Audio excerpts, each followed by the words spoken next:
4/1/2025 திருச்செந்தூர் கடற்கையிலேருந்து பிரார்த்தனை பண்ணியிருக்கேன். பனி இப்போ ஒரு வாரமாக நல்லா இருந்தது, குளிர் பனியெல்லாம் அதெல்லாம் நிப்பாட்டுக்காக அவங்க கடவுளை கொடுத்துருக்கேன்.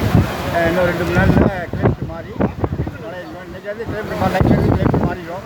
மாறி குளிர்லாம் குறைஞ்ச உடனே மழை இறங்கிடும்.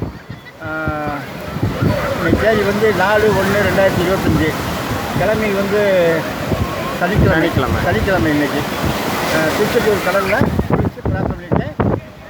இன்றைக்கி வந்து கிளைமேட் மாறிடும். 4/1/2025